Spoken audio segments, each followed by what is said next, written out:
The house waited, tense. Tommy leaned forward in the carriage. Tuppence sat beside him. Neither spoke for a while.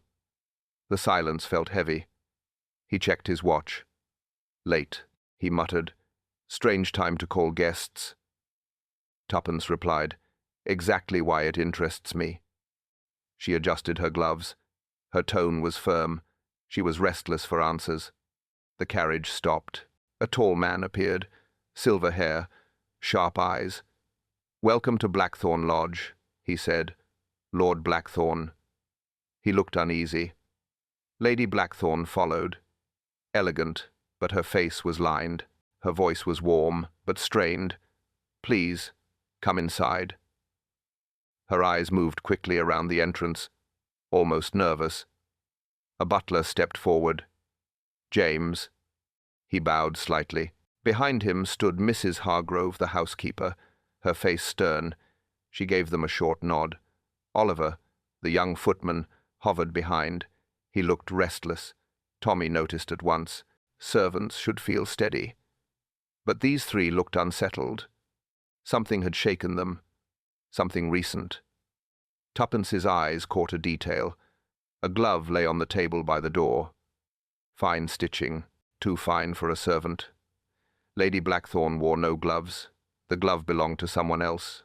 But who? No other guests had arrived yet. Strange. James cleared his throat. Allow me to take your bags. His hand trembled slightly. Oliver rushed forward to help. He nearly stumbled. Mrs. Hargrove gave him a sharp look. Careful, boy, Tommy whispered to Tuppence. This house is not calm. She answered quietly. It's waiting for something. They entered the hall. Portraits of stern ancestors hung above. A tall clock ticked unevenly. The rhythm faltered, then caught again. Tuppence paused. Her eyes followed the sound. Then she turned back to Lord Blackthorn. He spoke quickly. Dinner at 8. The library is open. You will meet the others soon. He sounded polite, but his gaze kept shifting. He looked toward the fireplace again and again. Near the fire stood a display cabinet, dark wood, glass front. Something locked inside. Artifacts, small objects, perhaps valuables. Lord Blackthorn's eyes returned there every few seconds, too often for comfort.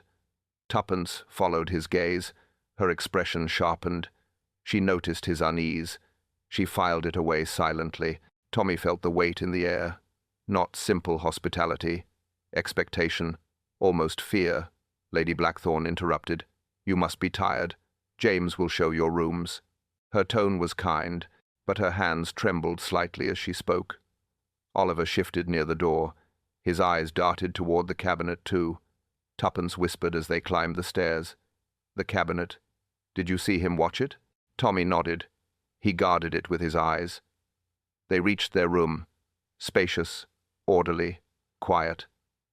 But silence did not feel safe. It felt deliberate. Tuppence leaned against the door once James left. Her voice was low.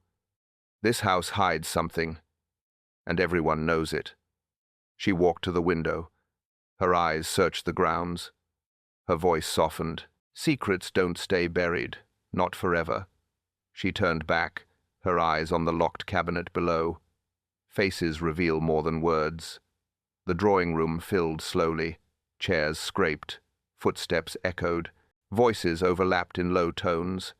Lord Blackthorn welcomed each guest. His smile was forced. His eyes moved constantly. Lady Blackthorn hovered beside him. She tried to look composed. Her fingers twisted together. Sir Reginald Claremont entered first. Silver hair, polished shoes, sharp gaze. He barely greeted anyone. His eyes scanned the room. Every painting, every frame, every piece of silver. He was counting, cataloguing. His lips moved faintly as if noting values. Tommy watched. Tuppence noticed too. Mrs. Penelope Whitby followed. Sharp features, firm steps. She held a leather folder close. Her handbag bulged with notebooks. She sat near the corner. Her eyes flicked around. She took a small notebook out. She pretended to adjust her pen, but her hand wrote quickly. She was recording already, observing everything. Nigel Blackthorn appeared next. younger than the others, restless. He avoided his uncle's eyes. He tapped his fingers on the chair arm. He sighed often. He looked trapped. When Lord Blackthorn addressed him, Nigel gave short answers. He turned away quickly. Dr. Lionel Hawkes entered, spectacles crooked, hair unkempt. He muttered to himself. He walked straight to a doorway. He traced the wood frame with his fingers. "Interesting," he whispered. He crouched, then stood again. He ignored the others. Tuppence leaned closer to Tommy. "He cares more for walls than people," she said. Miss Violet Fern came in quietly. Plain dress, practical shoes. Her hands showed rough work. She carried a small pouch. She spoke little. When she did, her voice was steady. She asked about the gardens. Lady Blackthorn smiled faintly, but her eyes darkened. She gave short replies. Last came Mr. Thomas Granger, round face, loud laugh. He shook hands with everyone. But his grip was weak. His jacket looked new, but thin at the elbows. He tried too hard to sound cheerful. "Splendid place," he declared. His voice was forced. He avoided looking at Nigel. The room grew quiet. Small groups formed, but no warmth spread. Tension lay between every word. Sir Reginald lingered near the fireplace. His eyes never left the locked cabinet. Mrs. Whitby shifted pages in her notebook. Her pen scratched again. Nigel leaned back in his chair. His eyes narrowed at Sir Reginald. "Doctor?" Hawkes kept murmuring about measurements. Miss Fern looked at objects on the tables, not people. Granger poured himself a drink. His hand shook. Tommy whispered to Tuppence, "Everyone's busy hiding something." She nodded. "They show their hands without knowing it." Nigel muttered suddenly. Low. Tight. "I won't be cheated again." His words cut the silence. Everyone turned. Whispers spread faster than wine. The long table was set. Everyone took their places. Chairs moved sharply. No laughter filled the air. Lord Blackthorn sat stiffly. Lady Blackthorn tried to smile. Her hand shook slightly as she lifted her glass. James stood behind her chair. Oliver moved nervously near the door. Mrs. Hargrove watched him like a hawk. Sir Reginald inspected the silver. He tapped his fork against the plate. He muttered, "Old family pieces. Valuable." Lord Blackthorn cleared his throat. "Yes, generations of history." His voice sounded defensive. Mrs. Whitby leaned forward. She asked sharp questions. "How long has the lodge kept these items?" Lady Blackthorn looked down. Her answer was short. "Long enough." Mrs. Whitby wrote quickly in her notebook. Nigel sat opposite his uncle. He crossed his arms. He drank fast. He said nothing at first. Then he spoke. "Some of us wait too long for what's ours." The words were quiet but cold. Lord Blackthorn frowned. He forced a smile. "You speak foolishly." Nigel shrugged and stared at his plate. Dr. Hawkes coughed loudly. He adjusted his spectacles. He spoke in half whispers. "This house has unusual structure. Hidden parts. Old designs." He tapped the wood panel near him. "Passages. They exist." Lady Blackthorn cut him off. "That is not dinner talk." Her voice was firm. Her eyes showed alarm. Miss Fern cleared her throat. She spoke calmly. "The gardens here are remarkable. I found plants I have never seen before." Her words were steady, but she watched Lady Blackthorn carefully. The hostess avoided her gaze. Mr. Granger laughed too loud. "Food's fine. Company's tense." No one joined him. His laugh ended quickly. He picked at his bread. Tommy whispered to Tuppence, "They're all restless." She replied softly, "They can't hide it. Not from us." The main course arrived. Oliver set the plates down clumsily. A glass tipped. Wine spilled across the cloth. Mrs. Hargrove snapped at him. "Fool, watch your hands." Oliver turned pale. He muttered, "It isn't safe tonight." The room froze. No one spoke. His words hung in the silence. James stepped forward at once. "That's enough. Leave." Oliver lowered his head. He left quickly. Mrs. Hargrove glared after him. her face tight. Lady Blackthorn forced another smile. "Shall we continue?" Her voice broke slightly. The meal dragged on. Conversations faltered. Glances darted from face to face. Unease filled every pause. Tommy leaned toward Tuppence. "Did you hear him?" She nodded slowly. Her expression was grim. He said the truth by mistake. She pressed her fork down hard. Her voice was low. "This house waits for danger, and they all know it." The words echoed. "Not safe tonight. A message appears." Breakfast was quiet. Plates moved. Cutlery scraped. No voices carried for long. Tommy buttered his toast. Tuppence stirred her tea. Lord Blackthorn scanned the table. Lady Blackthorn forced small talk. Oliver entered, a tray in his hands. He looked uneasy. He stopped near Tuppence. "A letter, madam." His voice shook. The tray rattled. Tuppence frowned. "For me?" Oliver nodded. No return name. No mark outside. His eyes darted to Lord Blackthorn, then back to the floor. Tuppence took the envelope. Paper thick, ink dark, handwriting neat. She turned it over, blank at the back. She broke the seal. The note inside was short. "The past is not buried. Look to the hallways before the storm breaks." She read it twice. Her lips pressed together. She lifted her head. The table had gone silent. All eyes on her. Mrs. Whitby leaned forward. "Well, a story worth sharing." Her pen already in her hand. She was ready to write. Tuppence read the words aloud, her voice steady, but her eyes searched faces. Reactions came quickly. Lady Blackthorn gasped. Her hand trembled. Her teacup rattled against the saucer. Her face drained of color. She whispered, "Nonsense. Just nonsense." Her voice lacked strength. Lord Blackthorn cut in. "A prank. This house has legends, ghost tales, nothing more." But his tone was harsh. Too harsh. Nigel scoffed. Storms and secrets. Always the same. He avoided his uncle's eyes. "Doctor." Hawkes perked up. "Hallways, you say? That is technical. Not corridors. Not passages. Hallways is specific." He adjusted his spectacles. Old houses had hidden roots. Priests' holes. Blocked chambers. Even here, perhaps. "Enough," Lord Blackthorn snapped. "No lectures." His voice carried sharpness. Miss Fern stayed quiet, but her eyes flicked to the doorway, as if expecting someone to enter, or dreading it. Mr. Granger forced a laugh. "Sounds like one of Mrs. Whitby's articles, a fine piece for her readers." He tried to lighten the moment. No one joined him. Sir Reginald had not spoken. He stared at the note, his fork frozen halfway to his mouth. His eyes narrowed, then moved away quickly. His hand slid under the tablecloth. He shifted something out of sight.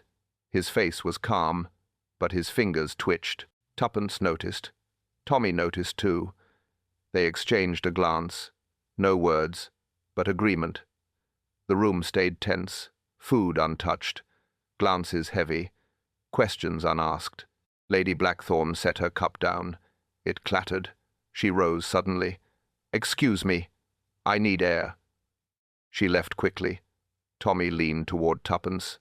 "Not just a prank." Tuppence nodded. "Someone wants us searching." Her tone was low. Her eyes were sharp. She folded the note, slipped it into her bag. Her hand lingered on it. Her voice softened. "Warnings hide. Pain. Someone here carries too much of it." Sir Reginald's hand trembled as he hid the note's resemblance to his own handwriting. "Accidents do not come by chance." The dining room filled again. Plates arranged, candles lit, but peace was thin. Nigel sat slouched. He tapped the table with his knife.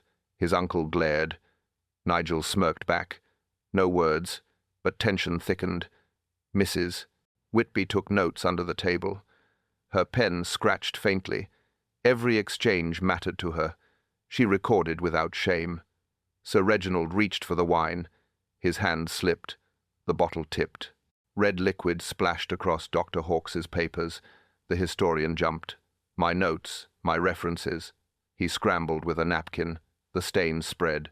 Sir Reginald muttered, "Clumsy me." But his tone was flat. No real apology. Lady Blackthorn tried to shift focus. She lifted a silver spoon. Her eyes locked on its handle. Her mind drifted. She traced the design with her thumb. She seemed lost. Tommy noticed. Tuppence whispered, "She fears the objects more than the people." James stood stiffly at the wall. He poured wine into fresh glasses. His hand shook slightly. "Mrs." Hargrove whispered sharp instructions at Oliver. The boy hurried. He nearly tripped. The tray rattled. Dr. Hawkes muttered again. "Passages. Always passages. They hide under us." No one answered him. His voice faded into the background. Mr. Granger laughed again. It was short, forced. "Come now, accidents happen." But his eyes avoided Reginald's. His napkin twisted in his hand. The air shifted.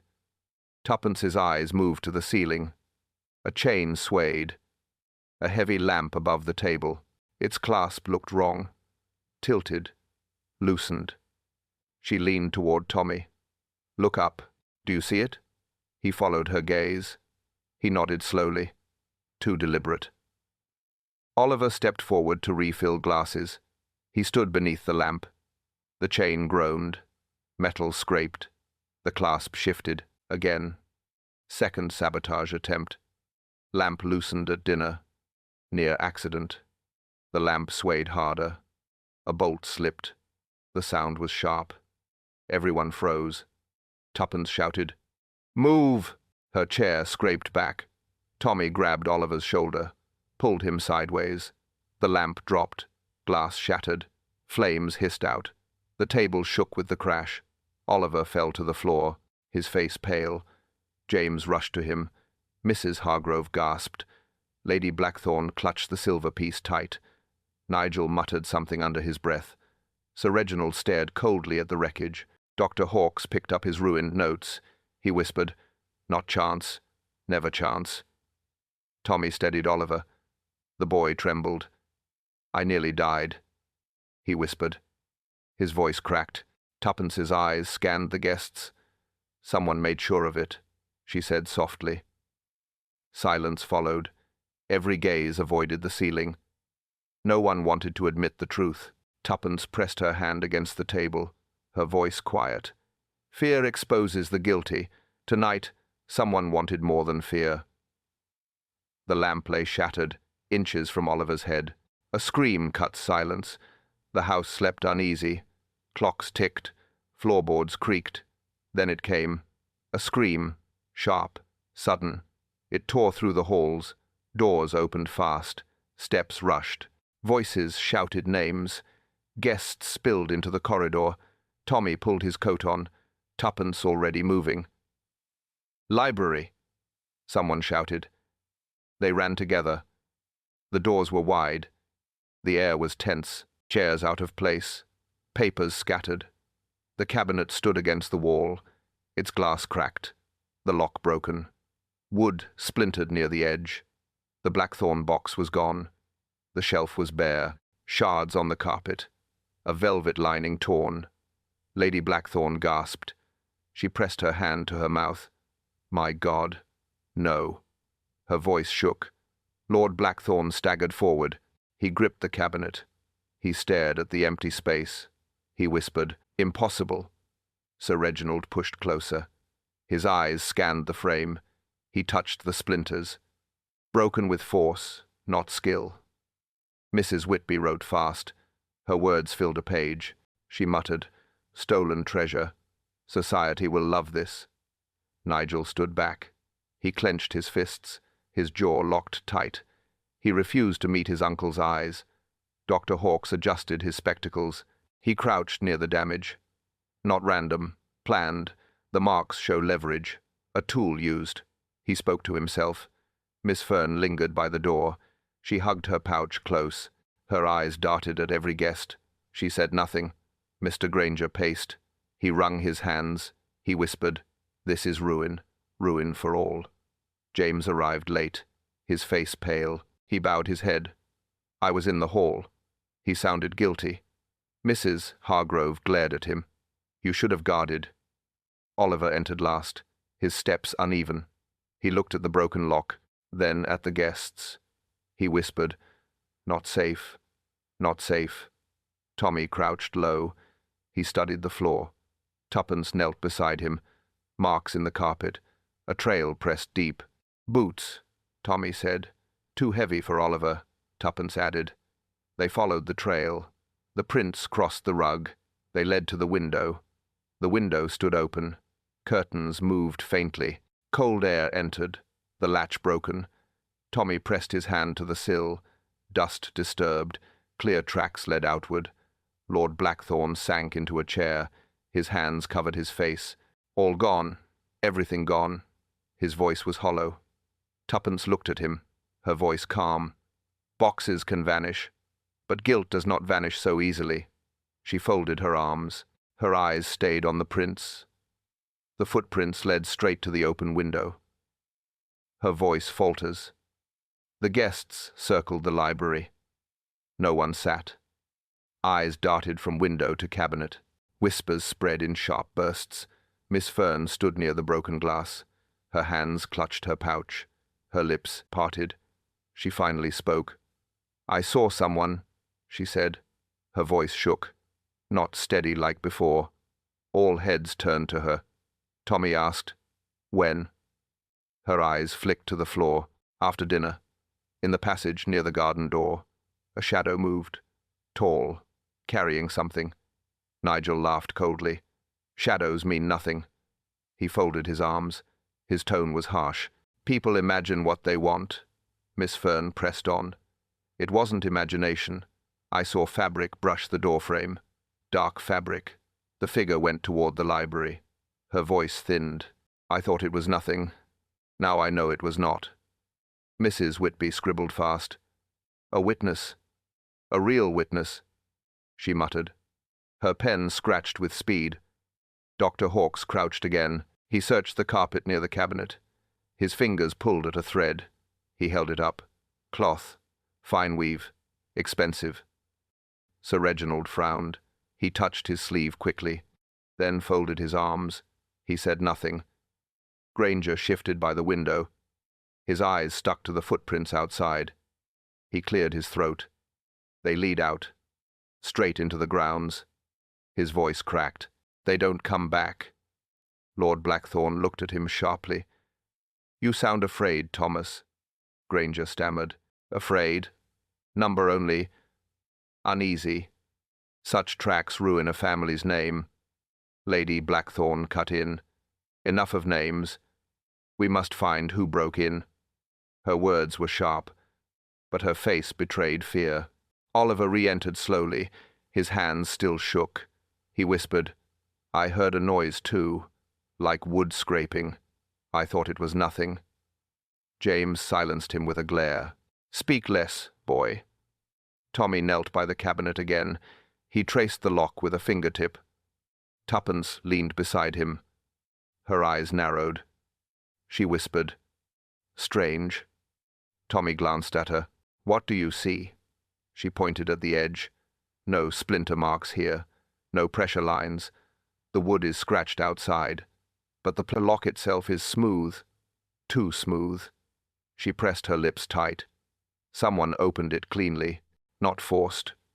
The guests froze. They looked at her, then at the cabinet. Dr. Hawkes dropped the thread. It fell to the floor unnoticed. Nigel muttered, Inside job. Always inside. No thief outside would bother with clean locks. Mrs. Whitby's pen stopped. She raised her head slowly. Not a theft, then. A plan. Lady Blackthorn closed her eyes briefly. Her hand gripped the back of a chair. Her knuckles turned white. Tuppence stayed quiet for a moment. Then she spoke low, almost to herself. Locks do not open by accident. Someone here had the key. Someone trusted. Her eyes swept the room. She held their gaze one by one. Her voice sank. Trust is breaking faster than glass. Tuppence pointed. This lock was not forced. Old houses hide new lies. Tommy held a candle. Tuppence walked beside him. The corridor stretched silent. Every step echoed, she whispered. The lock told us enough. Someone here has access. He nodded. Then we search. They reached the library wall. Tommy tapped the panels. Hollow. He pressed harder. One panel shifted. Tuppence leaned closer. See the line here? It doesn't match the grain. Tommy slid his hand along. He pushed at the corner. The panel moved. A click. A narrow door opened. Dark space behind. Dust clung to the edges. Tuppence stepped inside first. She raised the candle. A tight passage. Walls pressed close. The air smelled stale. Tommy followed. He kept one hand on the wall. The floor sloped slightly. It connects, he said. She nodded. Rooms. Maybe more than rooms. They walked slowly. The candlelight showed scratches. Marks along the plaster. Recent, not centuries old. Tuppence stopped. She touched the wall. Something dragged through here, not long ago. Her tone was firm. Tommy bent low. He found another mark. Shoeprint, heavy sole. Not Oliver, he muttered. They reached a fork. One path bent left, the other continued straight. They paused. She whispered. Which way? He thought. Left, toward the drawing room. They turned. A panel ahead stood ajar. Through the crack, voices carried faintly. Sir Reginald's deep tone. Mrs. Whitby's sharper reply. But words unclear. Tuppence pulled Tommy back. No sound. No risk. They moved the other way. The passage narrowed. Another panel appeared. This one looser. Tommy eased it open. The dining room stood empty. Chairs pulled out. Plates still on the table. He closed the panel again. They pressed forward. The air grew cooler. The floor creaked louder. Tuppence raised the candle higher. Her eyes caught movement ahead. A shadow bent low. Someone crouched by the wall. Tommy froze. He gestured for silence. They edged closer. The figure moved carefully. Hands pressed something into a gap. A small package wrapped in cloth. The person pushed it deep into the wall. Tuppence narrowed her eyes. She whispered, "Not random, hidden on purpose." Tommy clenched his fist. "Whoever it is knows this house." They stayed back. The figure shifted again. The package slid farther in. Then the person paused. Tuppence felt her chest tighten. "Secrets aren't left in the open," she whispered. Her hand gripped Tommy's sleeve. "Secrets are buried where only the guilty return." They spotted the hidden figure placing a package in the wall. Words can deceive. The library was quiet. Books lined the shelves. Tommy scanned the spines. Tuppence pulled volumes one by one. She stopped. A book shifted oddly. Too loose. She tugged it free. Pages stiff. Weight uneven. She opened it. A folded sheet slipped out. She caught it quickly. Her eyes narrowed. Tommy leaned closer. "What is it?" She unfolded the paper. Lines of words filled the page, but not normal sentences. Coded note. Fake message planted in old book. Handwriting used to mislead. The note read, "The servant hides what the master fears. Ask the woman who keeps the keys." Tuppence read it twice. Her brow furrowed. She whispered, "Keys. That means the housekeeper." Tommy frowned. "Mrs. Hargrove." He shook his head. Too direct. Too convenient. Tuppence studied the writing. Letters slant left. But see here. Ink blotted at the edge, like someone tried to disguise it. Tommy compared it. He pulled the earlier warning from his pocket. Side by side. The style is close, but not the same. Deliberately altered. She nodded. Fake clue. Planted to mislead. Pointing to her. The door creaked. Mrs. Whitby entered, her notebook ready. "What did you find?" Tuppence slipped the paper into her palm. "Nothing yet. Research only." Mrs. Whitby looked doubtful, but she scribbled something anyway. Dr. Hawkes appeared behind her. He muttered about passages again. Tommy cut him short. Not now. Later, in the hall, they faced Mrs. Hargrove. Her arms crossed, her chin lifted high. Tommy spoke plainly. "There's a note. It says you hide what Lord Blackthorn fears." Her eyes flashed. "Ridiculous. I serve this family. I protect this house." Tuppence held the note up, her gaze steady. "You hold the keys. You control every lock. That makes you central." Mrs. Hargrove's lips tightened. "I know nothing of secret notes." Her voice was firm, but her eyes betrayed her. They slid sideways, toward James, only for a moment, but enough. James stiffened. He looked at the floor, his hand clenched behind his back. He said nothing. Silence stretched.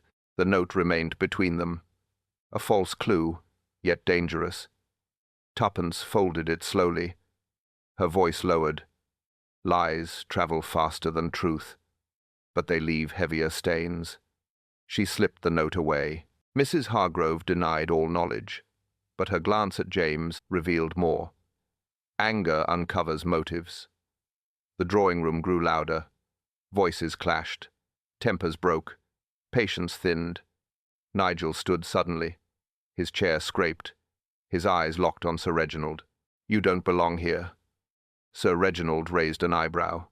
He stayed seated. He sipped his drink. "Envy doesn't suit you, boy." Nigel clenched his fists. His voice rose. "You think you own this place? Cataloguing, valuing, measuring every inch, as if you're heir. Hidden rival motive. Nigel jealous of Sir Reginald. Inheritance suspicion." Lord Blackthorn stiffened. "Enough, Nigel." His tone was sharp, but his nephew ignored him. Nigel stepped closer to Reginald. "You circle like a vulture, waiting for what is mine. You want the estate, the inheritance." Sir Reginald's smile faded. "I want truth. I want the artifacts accounted for. If they fall to me, so be it." Lady Blackthorn whispered, "Stop this." Her voice trembled, but the men pushed on. Nigel slammed his hand on the table. "Truth? You mean profit. You care nothing for this family. You care for money." Sir Reginald set his glass down, his words cut back. "And you? What do you care for? Gambling debts? Loans unpaid? Your uncle carries your shame." Nigel's face burned red. He glanced at Lord Blackthorn. Silence from his uncle. "No defence offered," Mrs. Whitby wrote furiously. Her pen scraped fast. She muttered, "Family collapse sells well." Dr. Hawkes adjusted his glasses. He whispered, "Inheritance disputes. Common motive." No one listened to him.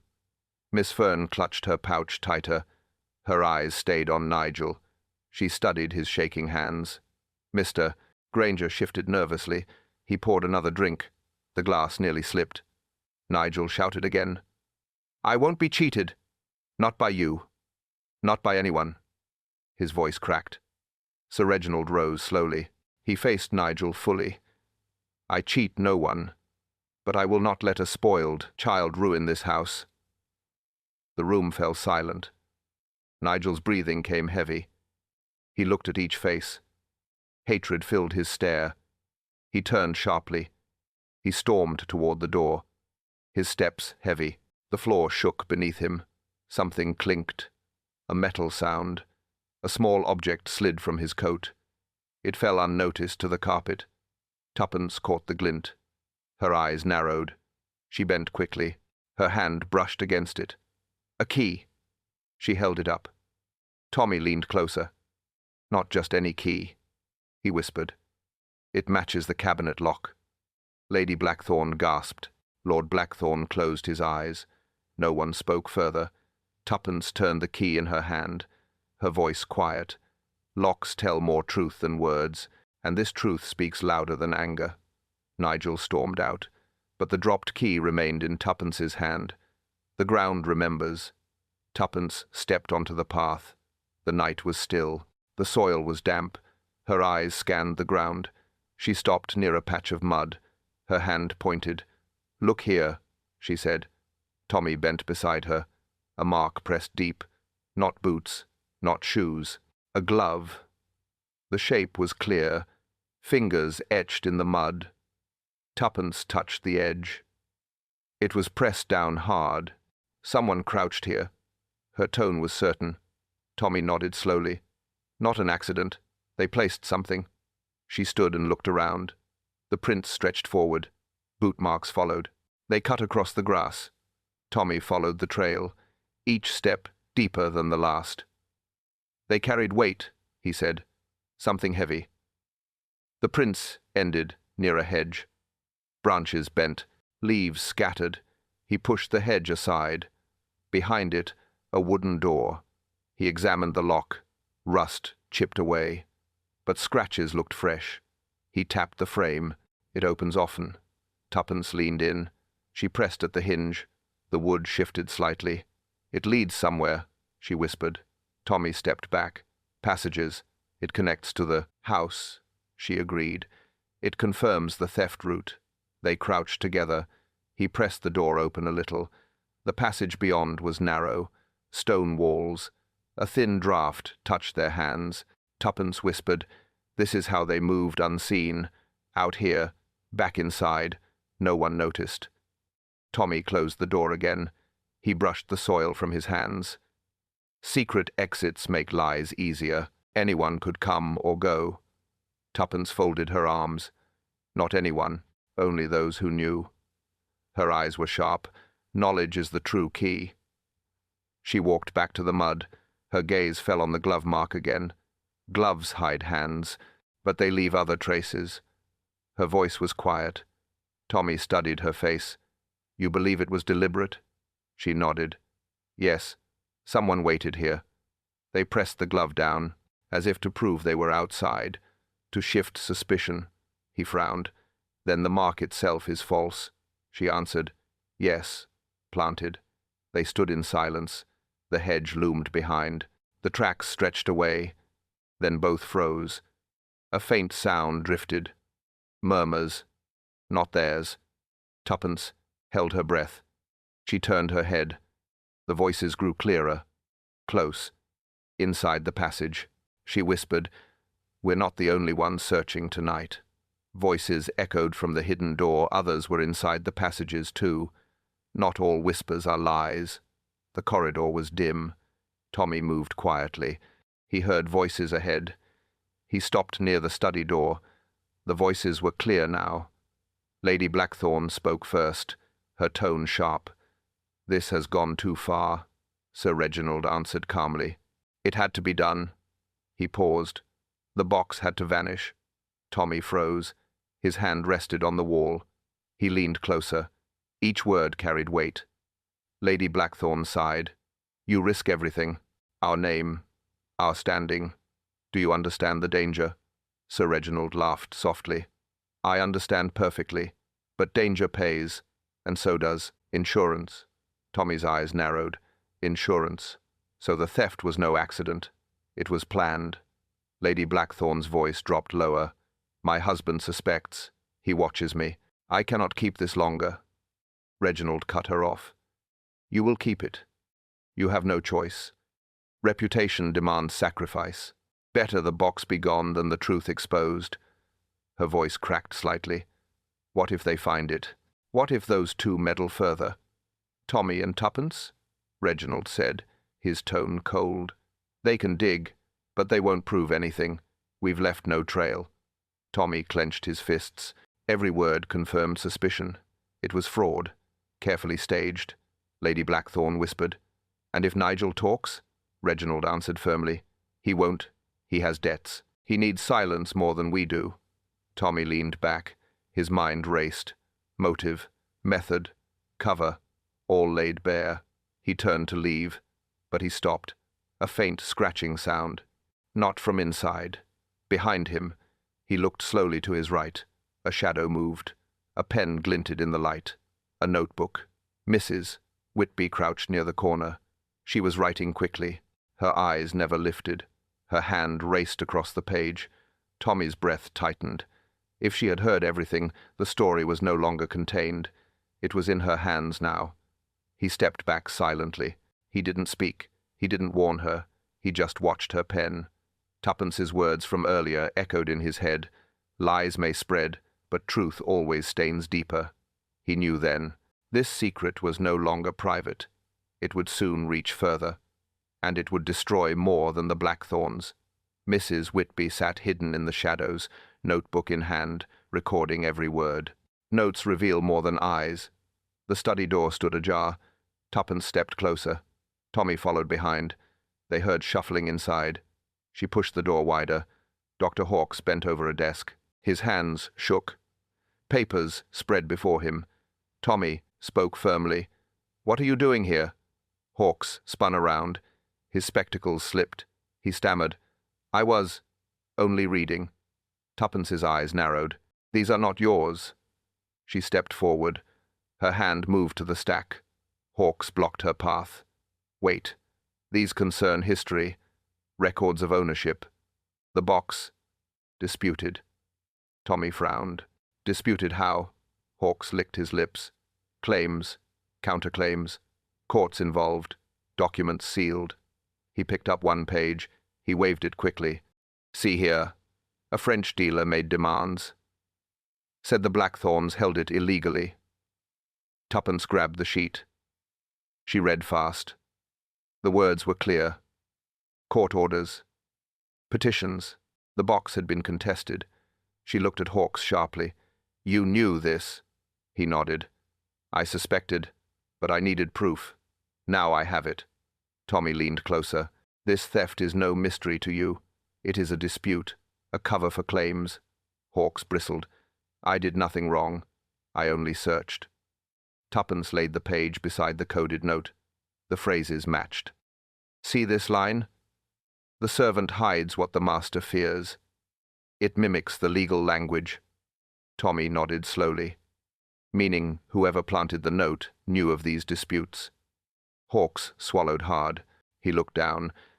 "I never wrote it, I swear. But someone here had access to these files. Someone close." Tuppence's tone was sharp. Then the note wasn't to warn. It was to shift blame. Hawkes avoided her eyes. His hand clutched another page. He tried to slip it into his pocket.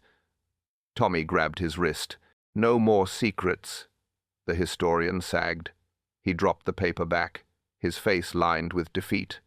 Tuppence stacked the sheets, her voice low. "Every note, every record, every lie, they point to fear, and fear points to guilt." She reached for the candle on the desk. Her fingers brushed the flame. It flickered, then went out. Darkness swallowed the room. Footsteps scraped the floor. Not theirs. Another presence close. Tommy whispered, "Someone's here." He reached for Tuppence's arm. They froze in place. Her voice dropped to a whisper. "Truth never hides alone. It always walks with shadows." The candle snuffed out. Someone else moved inside the room. All players on stage. The drawing room filled, chairs lined in a circle. Faces tense, eyes restless. Tommy stood near the fireplace. Tuppence at his side. He raised his hand. "No more secrets. We put the pieces together." Nigel shifted in his chair. He avoided Sir Reginald's eyes. Mrs. Whitby held her notebook, pen ready. Miss Fern clutched her pouch. Mr. Granger rubbed his hands together. Lord Blackthorn sat stiff. Lady Blackthorn leaned against her chair. Her gaze dropped to the carpet. James stood near the wall. Mrs. Hargrove beside him. Oliver waited by the door.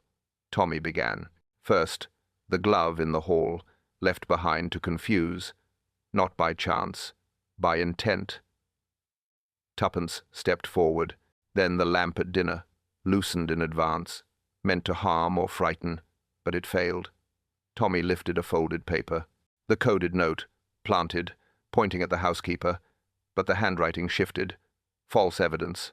Mrs. Hargrove's lips tightened. She said nothing. Her eyes moved once toward James. Tuppence placed another page on the table.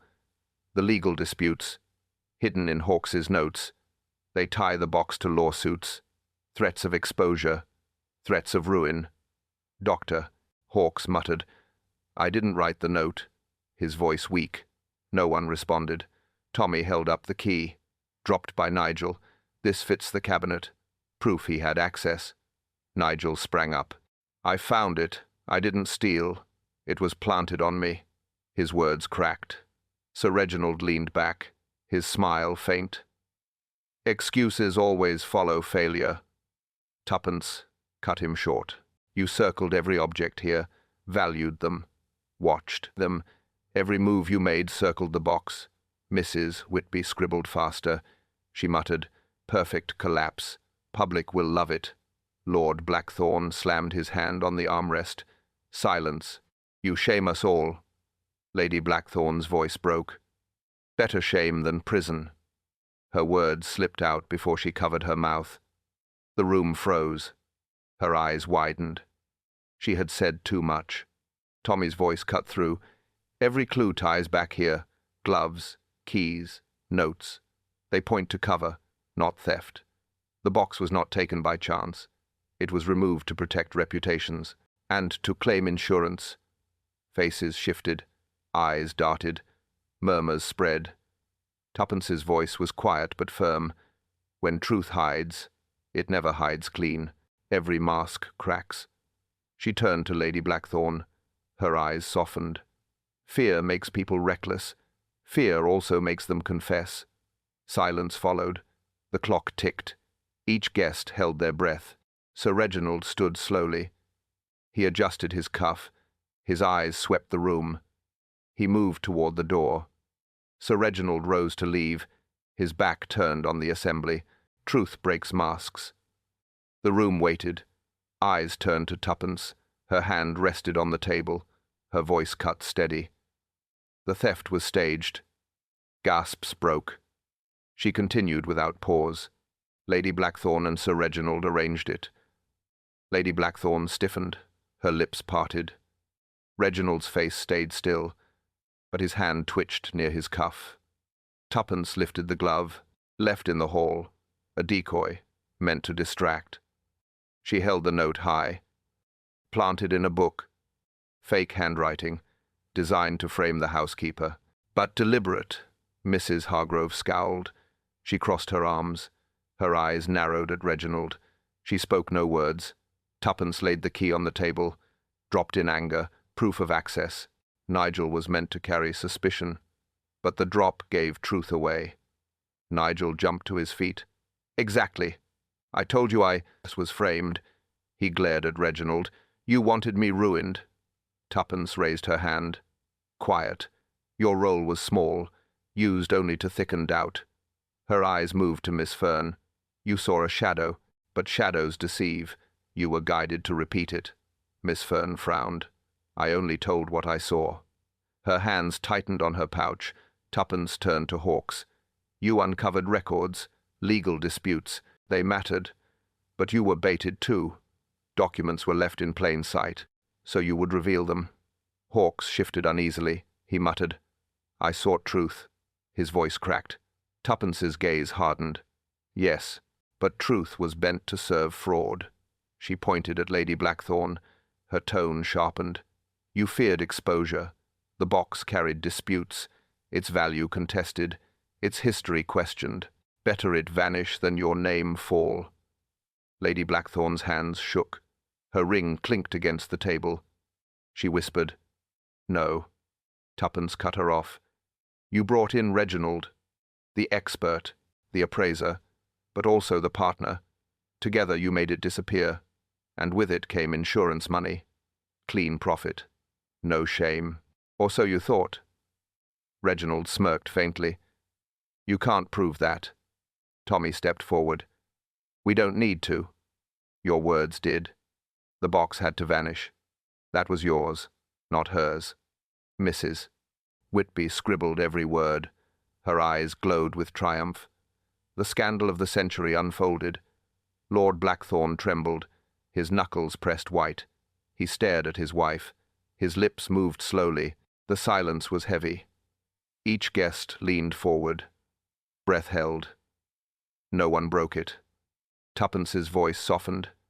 "Greed wears many masks, but every mask breaks under pressure." She looked around the room.